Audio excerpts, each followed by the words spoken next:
शेतकरी मित्रांनो, आज 13 मार्च 2026 ची सर्वात मोठी आणि महत्त्वाची अपडेट खालीलप्रमाणे आहे. 1. प्रधानमंत्री किसान सन्मान निधी पीएम किसान 22वा हप्ता जारी.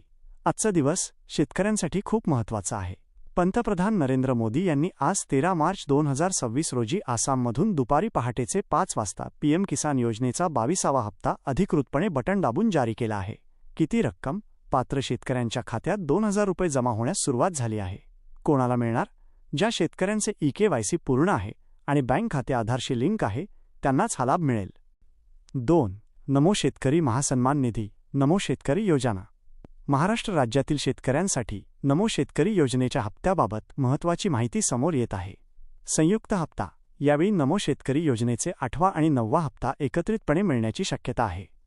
अपेक्षित तारीख. पीएम किसानचा हप्ता जमा झाल्यानंतर साधारण 7 ते 10 दिवसांच्या आत मार्चच्या शेवटच्या आठवड्यापर्यंत राज्य सरकार नमो शेतकरी योजनेचे 4000 रुपये 2 हप्ते मिळून वितरित करू शकते. एकूण लाभ. या महिन्यात शेतकऱ्यांना केंद्र आणि राज्य सरकारचे मिळून एकूण 6000 रुपये मिळण्याची दाट शक्यता आहे. 3. पीक विमा अपडेट.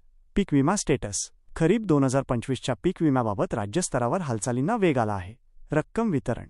राज्यातील अंदाजे 94 लाख शेतकऱ्यांनी विमा भरला होता. नुकसानीचे पंचनामे पूर्ण झाल्यानंतर आता पीक विम्याचे अंदाजे 2400 कोटी रुपये पात्र शेतकऱ्यांच्या खात्यात वर्ग करण्याची प्रक्रिया अंतिम टप्प्यात आहे. कधी मिळणार? येत्या 8 ते 10 दिवसांत मार्चच्या 3ऱ्या आठवड्यापर्यंत नुकसानग्रस्त पात्र शेतकऱ्यांना विम्याची रक्कम बँक खात्यात मिळण्यास सुरुवात होईल. महत्त्वाची टीप. जर तुम्हाला आजचा हप्ता मिळाला नसेल तर त्वरित pmkisan.gov.in ची लिंकवर जाऊन तुमचे बेनिफिशरी स्टेटस तपासा. तिथे लँड सीडिंग आणि EKYC येस असल्याची खात्री करा. मित्रांनो, जर तुम्हाला हा व्हिडिओ आवडला असेल तर नक्की लाईक करा.